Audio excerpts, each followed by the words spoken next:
بسم الله الرحمن الرحيم. قل أوحي إلي أنه استمع نفر من الجن فقالوا إنا سمعنا قرآنا عجبا يهدي إلى الرشد فآمنا به ولن نشرك بربنا أحدا وأنه تعالى جد ربنا ما اتخذ صاحبة ولا ولدا وأنه كان يقول سفيهنا على الله شططا وأنا ظننا أن لن تقول الإنس والجن على الله كذبا وأنه كان رجال من الإنس يعوذون برجال من الجن فزادوهم رهقا وأنهم ظنوا كما ظننتم أن لن يبعث الله أحدا وأنا لمسنا السماء فوجدناها ملئت حرسا شديدا وشهبا وأنا كنا نقعد منها مقاعد للسمع فمن يستمع الآن يجد له شهابا رصدا وأنا لا ندري أشر نريد بمن في الأرض أم أراد بهم ربهم رشدا وأنا منا الصالحون ومنا دون ذلك كنا طرائق قددا وأنا ظننا أن لن نعجز الله في الأرض ولن نعجزه هربا وأنا لما سمعنا الهدى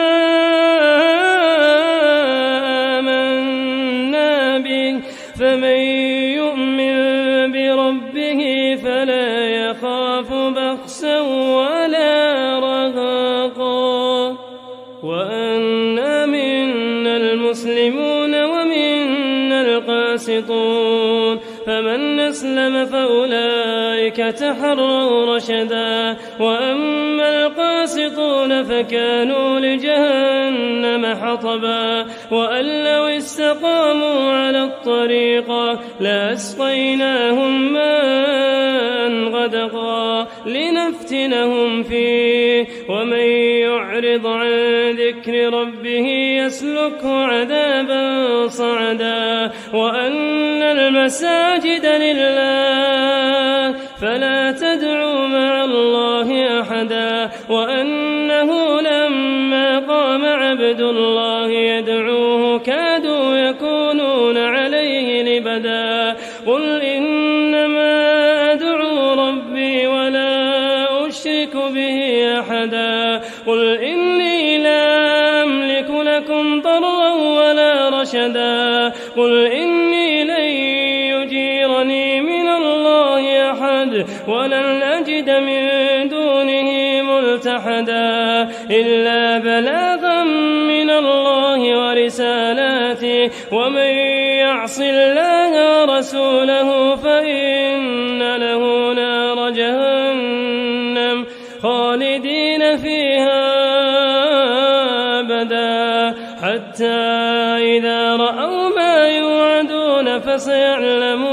فسيعلمون من أضعف ناصرا وأقل عددا قل إن أدري قريب ما توعدون أم يجعل له ربي أمدا عالم الغيب فلا يظهر على غيبه أحدا إلا من ارتضى من رسول فإنه يسلك من بين يديه ومن خلفه رصدا ليعلم قد أبلغوا رسالات ربهم وأحاط بما لديهم وأحصى كل شيء